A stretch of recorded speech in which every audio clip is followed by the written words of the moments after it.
이번 6월 미국 소비자 물가 CPI에 대해서 뱅크 오브 아메리카의 마이클 게이픈 이코노미스트는 하반기 접어들면서 시장 최대 불확실성 요인은 지금 한 해의 딱 중간에 있는 6월 CPI가 단기 고점일 것인지 아니면 최종적 고점일지 그 여부라고. 그러면 최종적 고점이 아니어도 단기 고점은 가능하다는 거네.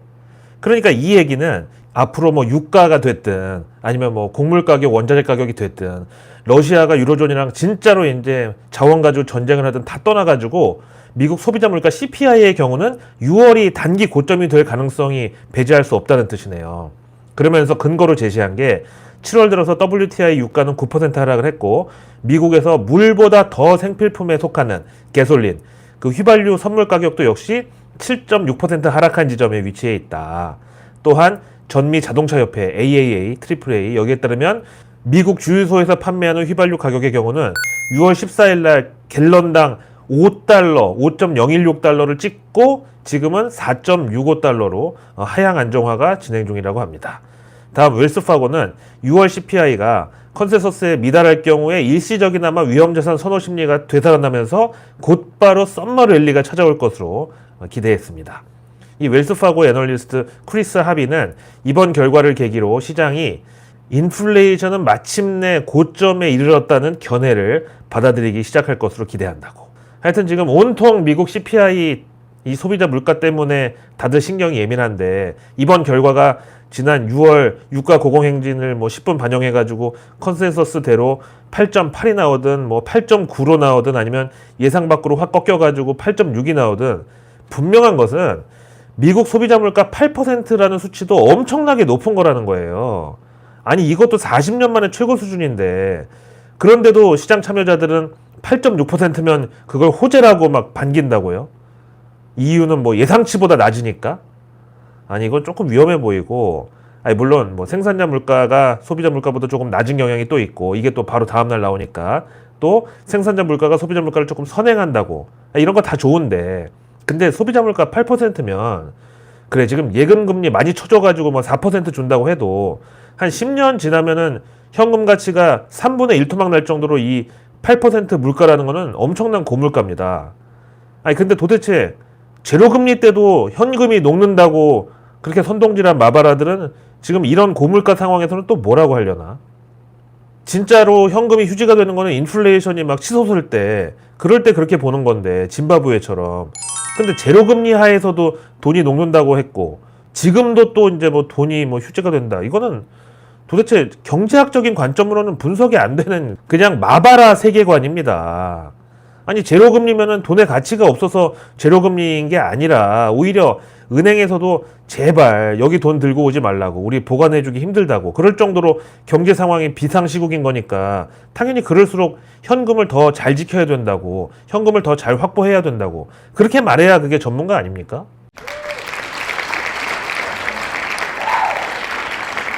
하여튼 오늘도 노무라 증권의 코멘트 하나를 보겠는데요. 먼저 이 노무라는 작년 하반기 당시에 다른 월가 하우스들은 전부 연준이 내후년, 그러니까 2023년은 돼야 금리 인상을 시작할 거라고 주장할 때 제일 먼저 나서가지고 웃기지 마라, 바로 내년, 그러니까 2022년 초부터 연준이 금리 인상 스타트할 거라고 예언을 했는데 맞췄어요.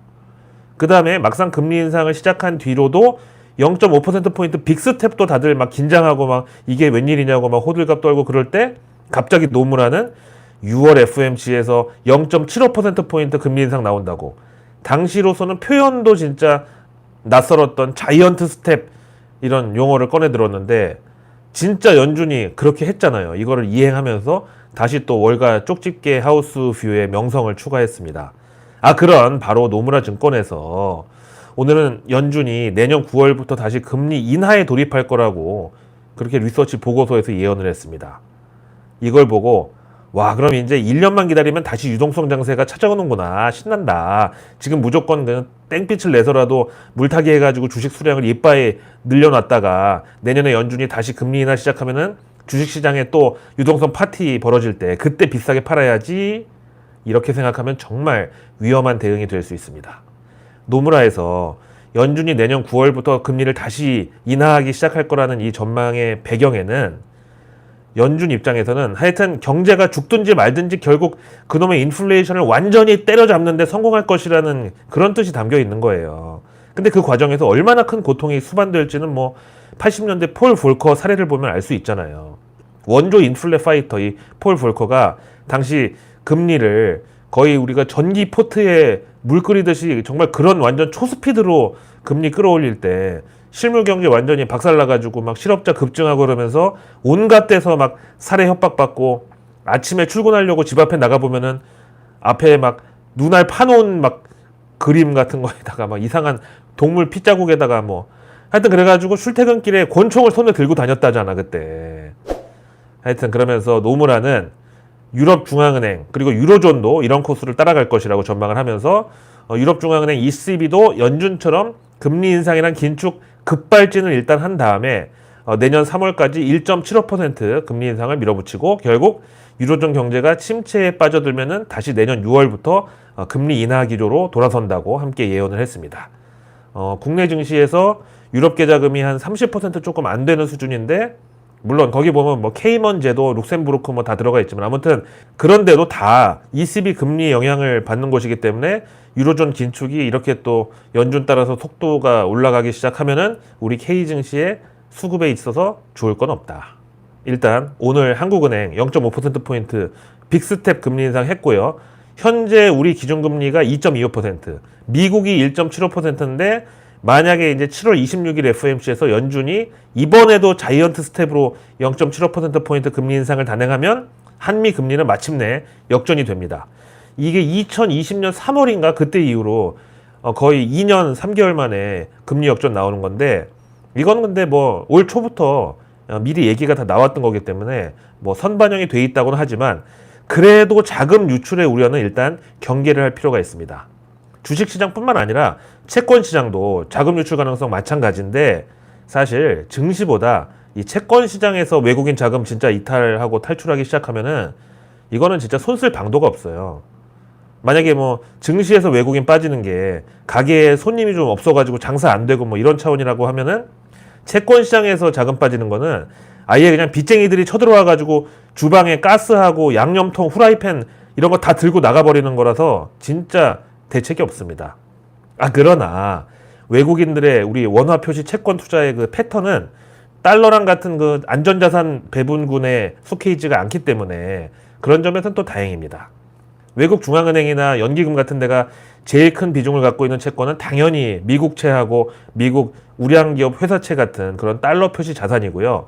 그리고 그 밖에 그러니까 포트폴리오 다변화 차원에서 우리나라처럼 경제 규모는 작지만 우량 등급을 신용 등급 보유하고 있는 이런 나라들의 채권을 또 보유하는 거죠. 그래서 한미 금리 역전으로 달러 가치가 급격하게 올라간다고 해서 원화 채권에서 외국인 투매가 쏟아지고 그 돈이 이제 미국으로 갈 가능성은 미미하다고 보는 게 타당하겠습니다. 다음, 인플레이션에 대한 미국 현지의 시각은 이번 CPI 결과 하나 보고 그냥 바로 하루아침에 끝나버릴 그럴 재료가 아니라고 판단합니다. 지금 7월 FOMC를 딱 13일 앞둔 이 상황에서 리치몬드 연은 총재 토마스 바키는 우리의 최선은 지금 인플레이션 통제에만 집중할 것이다. 그러면서 제한선까지 금리 인상 밀고 가겠다고. 그게 이제 3.75% 정도까지 미국 기준금리인 연방 기금금리 끌어올린다는 소리고 그러면서 물가라는 게 원래 이렇게 쉽게 잡히기가 어렵다고. 연준 인플레이션 목표치가 2%인데 거기까지 회귀하는 과정에서 여러 번 또다시 튀어오를 가능성이 있다고. 그러면서 마지막에는 결국 물가 전쟁에서 우리 연준이 승리할 것이다 라고 무슨 예전에 출발 드림팀의 달봉이 형님이 각오 한마디 할 때 나오는 그런 말을 연준 임원이 했다고. 런하 반갑습니다. 오늘 우리 증시는 전적으로 한국은행 금통위가 들어올렸다. 확실히 근데 빅스텝 금리 인상 하니까 환율이 순간 급락을 하더라고요. 근데 뭐 이런 날은 우리 모두가 알고 있는 그 공식대로 뻔한 거 있잖아요. 비 오는 날은 칼국수 수제비 아니면 뭐 전에다 막걸리 뭐 이런 식으로다가 뭐? 한국은행이 빅스텝을 했어? 그럼 이런 날은 무조건 달러숏 원화 롱 포지션으로 뻔하지만 그래도 비 오는 날 칼국수 집에 줄 서듯이 그렇게 또 뻔하지만 사람들이 외환시장에서 같은 데로 몰려들듯이 그런 반응이 나왔고 우리 증시에서도 그동안 이제 환율 상승과 함께 스트레스를 반영하면서 쌓여왔던 공매도가 일시 청산되면서 우리도 오늘 증시 코스피 코스닥 양대지수 모두 시원한 상승세를 보였다. 사실 저는 재수해가지고 9학번인데 그래서 전공은 국제통상이거든요. 그때 경제학에 입문한 이후로 지금까지 저렇게 한국은행이 한 번에 0.5%포인트 금리 인상하는 걸 처음 봤어요. 뭐 그만큼 급하다는 뜻일 수도 있고 하여튼 이렇게 연준에 이어서 우리 한국은행까지 빅스텝을 밟으면서 거의 지금 상황이 뭐 오르막길에서 자전거를 타는 그런 정도의 사투? 그냥 가만히 있으면 뒤로 미끄러져가지고 하다가 이제 골목에 어디 연탄재 같은 데 처박는 그런 상황이죠. 그 와중에도 종이 장사로 가만히 앉아가지고 주식 복사, 지분 복사, 경영권 복사, 주식 평가액 복사, 분신술에 맞들린 K 재벌들의 물적 분할이 이제 올해 거의 끝물이지만 그래도 막판까지 이제 기승을 부릴 것으로 예상됩니다. 작년 한국 증시 수급 망친 게 카카오 계열사들 물적 분할이고 그리고 올해 또 기관과 외국인과 개인 수급을 이간질시킨 게 LG 에너지 솔루션 상장이었다고 누차례 얘기했었는데 만약에 제가 최근 들어서 밀고 있는 시나리오대로 삼성전자도 물적 분할을 한다면은 올해를 넘기지는 않을 것으로. 그러니까 올해 넘기면 이제 내년에는 더 어려울 수 있다는 그런 상황이고 그 다음에 최근 또 떠오른 게 DB하이텍. 여기도 물적 분할을 한다는 그 소식 때문에 상당히 시끄럽습니다. 사실 요 물적 분할이라는 게 IMF 때 멀쩡한 기업도 악성 부채 때문에 막 넘어가고 이러니까 그 회사에 안 좋은 채무를 가진 계열사를 띄워가지고 그거는 정부에다 넘기고 워크아웃이든 뭐 파산보호 신청이든 뭐든지 간에 하여튼 그리고 그나마 좀 멀쩡한 부분만 남겨가지고 회사를 살리라고 만든 그 법 회사 분할법에서 이게 물적 분할이 이제 유행이 시작된 건데 요즘은 거꾸로 좋은 부분을 떼내서 팔겠다고 그걸로 이제 구주 갖고 있던 거하고 신주 발행 또 하면서 또 종이 장사 해먹겠다고 지금 악용되고 있습니다. 하여튼 물적 분할을 하려면은 오너가 기본적으로 지분이 최소한 40% 이상은 돼야 되는데 왜? 주총 참석 주주의 3분의 2 이상이 찬성을 해야 이 물적 분할이 가능하거든요. 그러면 DB하이텍의 경우는 오너 지분이 17%에 불과한데 만약에 외국인들이 다 찬성을 한다고 해도 외국인 지분이 이게 24% 거기다가 오너 지분 17% 더하면 41%에 불과하다. 여기 만약에 반대편에서 국민연금이 지분 10%인데 작정하고 반대표 던지고 소액 주주들 전부 국민연금 편에 서가지고 다 같이 반대하면은 과연 주총에서 이게 통과가 되겠습니까? 라고 안심하기에는 여기는 K증시다. 물적 분할을 주총 없이도 처리하는 방법이 다 있다. 그게 그 KT가 KT 클라우드 만들 때 그때처럼 현물 출자 방식으로 하면 되는 거죠, 뭐. 이렇게 하면은 주총이고 뭐고 다 필요가 없어요. 주식회사는 원래 여러 주주를 상대로 주식을 발행해가지고 확보한 그 자금으로 만들어지는 법인 이게 회사법상 의미인데 주식회사의 주주가 될 사람은 보통 주식 대금을 현금으로 내죠. 하지만 현금 이외에도 가지고 있는 재산 이거를 이제 현물로 표현하는데 여기 현물을 내고 주식을 매수할 수 있는 권한이 다 있어요. 근데 결정적으로 여기가 이 현물로 주식 사는 게 개인들이 끼어들지 못하는 영역이거든요. 이거를 이제 현물 출자라고 하는데 현물의 대상에는 토지, 건물, 유가증권, 그리고 공장에 있는 뭐 기계 뭐 이런 유형자산은 물론이고 무형자산이 여기 포함된단 말이에요. 무슨 특허권, 영업권 이런 게 가능해요. 근데 DB하이텍이든 삼성전자든 특허권, 영업권 혹은 뭐 파운드리 설비 같은데 지적재산권 이런 거 사실 얼마든지 뻥튀기가 가능하잖아요. 왜 엄마들이 한 번쯤은 다 우리 아들 천재 아닌가 생각했던 것처럼 웬만하면 우리가 가진 기술력, 특허 이런 거 이만한 가치다 하고 회사 측에서 우기면은 이게 받아들여지는 경우가 대부분이거든요. 이걸로 이제 새로 만드는 법인의 지분 맞교환하는 거지. 원래 회사법상 물적 분할은 반드시 주총 안건으로 다뤄서 3분의 2 이상이 찬성을 해야 되지만은 이 현물 출자는 주총 안건이 의무사항이 아니기 때문에 그냥 경영권 가진 사람 맘대로입니다. 그래서 내일 뉴스는 내일 보면 너무 늦습니다. 상위 1% 정보 취급자들은 절대 장중에 실시간 뉴스나 뉴스 속보 따위에 도파민을 지배당하지 않습니다. 그들은 내일 나올 뉴스는 오늘 저녁에 미리 보고 한 발 앞선 대응 전략으로 금융시장에 나섭니다. 이렇게 우리도 구독과 알림 설정만으로 아직 나오지 않은 오늘 뉴스도 아닌 내일 뉴스를 매일 저녁 받아볼 수가 있습니다. 제가 직접 배달 갑니다. 배송료 무료. 제주 및 도서상 간 해외까지 배송료 다 무료. 배송료가 무료라고 해서 이 상품의 퀄리티가 떨어지는 것은 결코 아닙니다. 많은 분들이 그동안 댓글을 통해서 증명해 주셨습니다.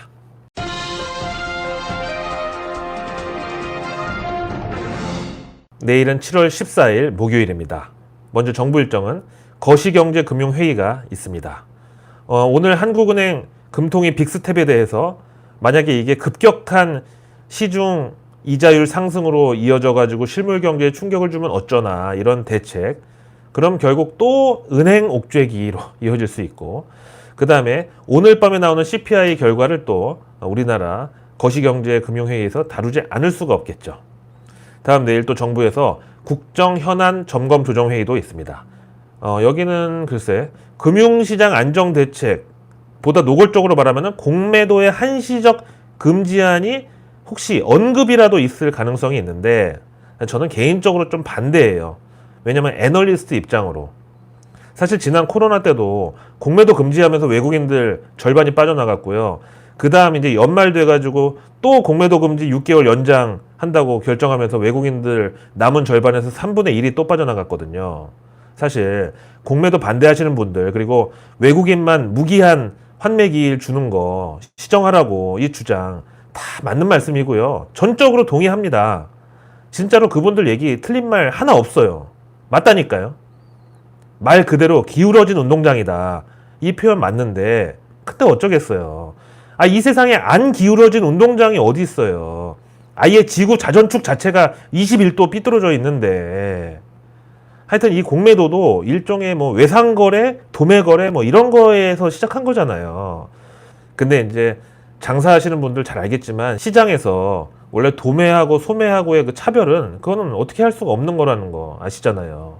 당장 가락동 농수산물 시장 가서 아니 왜 개인은 현금 아니면 카드 내고 그 자리에서 결제하는데 업자들끼리는 왜 그렇게 안 하고 장부거래, 외상거래 하냐고. 이거 엄연히 개인 고객 차별 아니냐고. 오늘부터 도매도 똑같이 그 자리에서 즉시 결제하는 거래로 바꾸라고. 그렇게 한번 얘기해 보세요. 그 사람들이 뭐라 그러는지.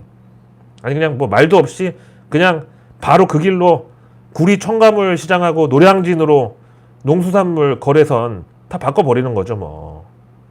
하여튼 그래서 우리가 이제 맨날 네 편 내 편 이렇게 많이 따지는 거 좋아하는데 그게 하도 기득권한테 우리가 많이 당하다 보니까 우리 편끼리는 좀 따뜻하게 서로 믿고 의지하자 뭐 이런 거 다 이해하는데요. 저는 여러분들의 편입니다. 다만 지금 공매도 금지를 통해서 증시를 또 한번 작년 코스피 사상 최고치 3,300까지 끌어올린다는 아이디어는 결코 개인들한테 저는 좋을 건 없다고 봐요. 이어서 내일 목요일 아동기본법 제정을 위한 릴레이 아동권리 포럼 제1차 회의가 개최됩니다. 아동기본법이라는 게요. 이게 간단한 게 아니에요. 유엔의 아동권리협약의 권고사항으로 나온 거고 아동들의 기본 권리를 구체화하고 이를 보장해줘야 되는 국가와 사회의 책무를 명시한 건데 여기 또 아동정책의 기본 이념을 제시하는데 이를테면 아동의 놀 권리 이거 바로 이제 증시 테마가 생각이 나는데 이걸 보장해라. 아동이 일상에서 놀 수 있는 환경을 제공받아야 된다는 거. 그리고 아동의 교육 환경뿐 아니라 놀이 환경도 중요하다. 이걸 인정하자는 거고 거기다가 의료 서비스를 받을 권리, 발달권, 생존권, 참여권, 환경권 등 아동이 누릴 수 있는 구체적인 권리들을 여기서 선언하는 겁니다. 그 바로 1차 포럼이 내일 열린다고요. 이거 이제 뉴스 플로우에 타기 좋죠. 일단 1차 회의라는 거. 그리고 우리 입장에서 조금 생소하지만 지금 이렇게 저출생 시대에서 아동기본법이라는 게 있었구나. 이걸 잘 지켜가지고 좀 출생률 제고에 활용할 수 있겠구나. 이런 좀 인식으로 적용될 수가 있으니까. 다음 내일 인천 서구는 강소연구개발특구 비전 선포식을 개최합니다. 인천 강소연구개발특구 하면 생각나는 게 이제 바이오. 그 다음에 셀트리온. 우리 구독자분 중에서 천안 주식왕님이라고 계시는데 그동안 진짜 이를 갈면서 셀트리온 진짜 19만 원만 오면은 다 팔아치우고 다시는 주식판에 얼씬도 안 하겠다고 하셨는데 제가 이제 6월 달부터 한창 조정받고 할 때도 셀트리온 19만 원까지는 올 것 같다. 왜? 이제 사람들이 다 포기했기 때문에 그때가 올 것 같다라고 했는데 진짜 어제 오늘 두 번 다 19만 원대 왔습니다. 혹시 이때 털으셨는지 모르겠는데 근데 사람 마음이 안 그래요. 내가 목표한 가격이 오면은 팔기가 또 싫어져. 더 오를 것 같거든. 무릎에 사서 어깨에 팔라는 말이 진짜 말로는 쉽지만 실제 어깨에서 팔았는데 기린이야. 그럼 그 억울함을 진짜 어떻게 할 거예요. 이어서 내일 목요일 제4차 디지털 국정과제 연속 현장 간담회가 있습니다. 디지털 국정과제는 이제 한국판 뉴딜 중에서 이번 정권에는 좀 옥석 가리기가 필요할 것으로, 다음 내일 중기부 장관은 강원 규제자유특구를 방문합니다. 모바일 헬스케어 지원센터, 요거 역시 이제 뉴스플로우에 장식하기 좋은데, 모바일 헬스케어 지원센터 이거는 이제 스마트 병원, 원격 진료 이런 쪽이죠. 다음 환경부는 한국형 녹색 분류체계 확산을 위한 실천 협약 체결식을 내일 엽니다. 이거는 K 텍소노미 관련해서 증시의 테마 그대로 있죠. 그리고 내일 해수부는 야놀자를 통한 어촌 체험, 휴양마을 체험 프로그램 판매 개시 보도자료를 공개합니다. 야놀자를 그냥 정부 부처에서 직접 대놓고 이 파트너로 삼네요. 참 이런 거 보면 격세지감인 게, 우리 옛날에는 이제 모텔 막 들어갈 때 보면은 다들 막 얼굴 가리고 막 창피해가지고 막 뭐 그 약간 좀 음성적인 막 그런 거였잖아요. 이게 어플이 되다니. 저 옛날에 고등학교 때 방배동 카페 골목 가면은 2층에 리츠인가 뭐 이런 카페가 있었거든요. 거기 이제 창가 자리에 애들하고 앉아가지고 맨날 구경하는 게 뭐냐면은 그 바로 옆에 이렇게 모텔 주차장이 있는데 거기서 이제 사람들 내려가지고 이제 들어가는 걸 이렇게 구경하는 거야. 아줌마 아저씨들. 근데 제일 황당했던 거는 어떤 아줌마 아저씨가 이제 오토바이를 타고 왔는데 거기 주차장에다 오토바이를 세우더니 치사하게 아저씨가 헬멧을 안 벗고 헬멧을 쓴 채로 들어가더라고. 뒤에 타고 온 아주머니는 헬멧을 안 썼는데, 이게 무슨 도대체 남자답지 못한 천장지구의 유덕화 형님이 보면은 이 진짜 황당할 일이 제 눈엔 너무 재밌었습니다. 그때 당시에 저는 선도부. 이어서 내일 목요일 농식품부는 농업정책자금 원금 상환 유예 실시 발표가 있습니다. 진짜 정책자금 계속 정책자금의 역할을 제대로 할 수 있도록 효율적으로 이제 민간을 지원하는 건 좋은데, 이것도 결국은 나중에 또 다 상처가 되고 빚이 되고 그렇게 또 후유증을 남길까봐 걱정은 됩니다.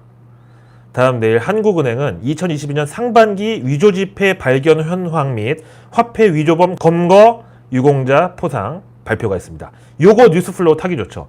사실 옛날에는 뭐 10,000원짜리 뭐 위조해서 돌려봤자 괜히 리스크만 크고 별로였는데 이제 50,000원권이 있잖아요. 그래서 이제 위변조 사범들이 많다고 하는데, 요 얘기가 항상 나오면은 사람들이 흥미를 갖는데, 그 반대편에서는 증시 테마로 CBDC 그리고 또 신권 얘기 나오고 100,000원권 얘기 나오고 이러면 또 ATM 관련주, 화폐 개혁 관련주 이런 것들이 이제 또 반사이익으로 뜹니다. 내일 방통위에서는 미디어 다양성 위원회가 열립니다. 아니 미디어 다양성 위원회 하는데 왜 나는 안 부르냐고. 나야말로 대한민국 뉴미디어의 다양성에 진짜 MSG, A1 소스, 두반장, 후리가케 같은 그런 존재인데.